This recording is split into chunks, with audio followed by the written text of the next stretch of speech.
I can't. Yes, you can. Now, see, this is what happens with listeners. Listeners get to go to the park and be on the swing. Children that don't listen don't get to do that. Okay? When do you use your listening ears? Every time, all the time. Every day, all the time. That's right. Every day, all the time. Very good. Woo! Higher. Hold on. When do you use your listening ears? Every day, all the time. That's my girl.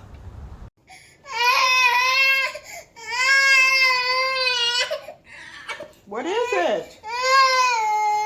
What's wrong?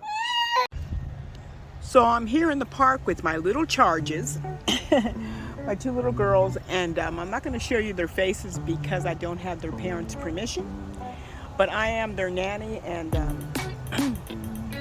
they're wonderful little girls. They just, the oldest one has a little bit of a listening problem, and the other one has a screaming problem, but they are very loving and very wonderful little girls. This is a little local park that we go to, and there's hardly ever anyone here, but it's nice and breezy. Today's a beautiful day, and I just wanted to give you a couple of tips on nannying. No matter how the child acts with their parent, you need to establish a particular routine of behavior with you. Okay? Whether they listen to their parents or not is none of your business. But they do have to listen to their nanny. Okay? I try to teach them to listen to their parents, but sometimes the parents want to be the good cop and they want you to be the bad cop. And that's fine, but I just know that when the child is with me, they have to listen. So,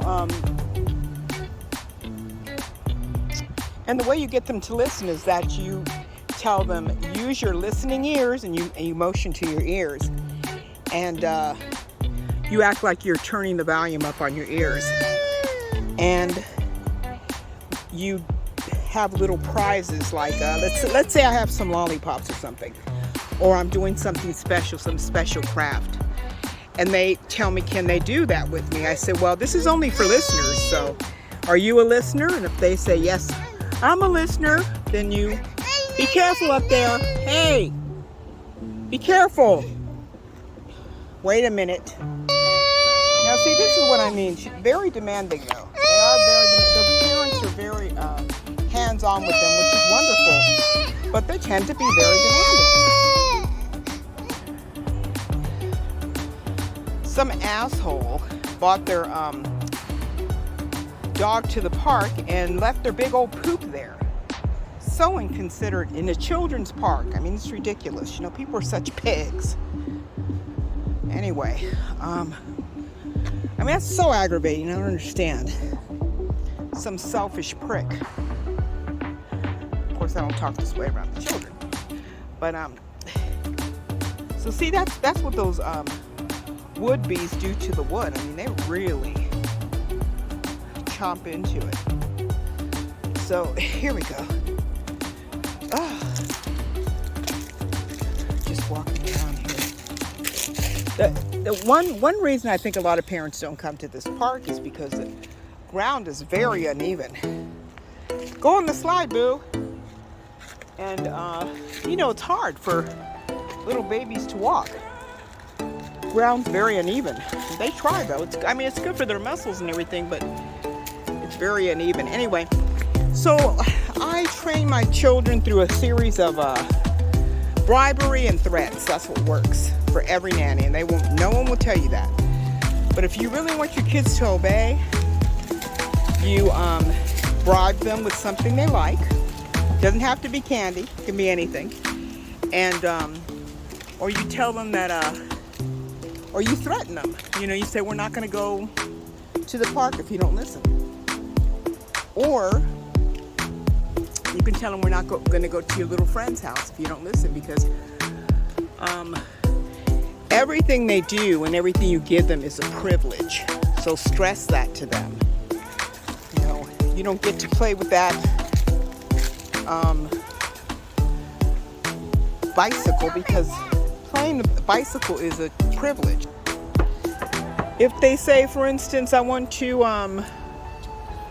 play in my little kitchen, you say, well, the last time you played in your little kitchen, you refused to put the things back, your toys back, so we're not going to let you play in the kitchen again. Playing in the kitchen is a privilege.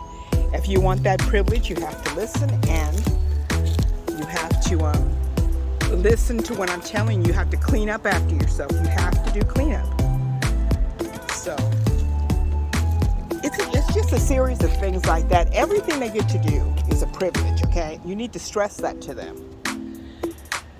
If they don't want to do it, fine. That's a choice they're making. Tell them you made the choice. Like this morning, I put the older one on timeout because she chose to not listen. When I told her to wash her hands after she came out of the bathroom, she chose not to listen. So I told her, I said, okay, I told her like 5 times, which I don't like to repeat myself.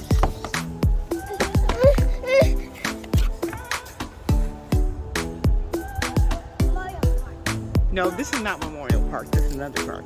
Anyway, so I put her on timeout, and I told her that for not listening and washing her hands, because she said, my hands are clean now. I said, let me see your hands. Her hands did not smell clean. So she was lying. She was telling stories. So I put her on timeout, and I told her that she started crying, and I said, I don't care if you cry or not. You're still on timeout.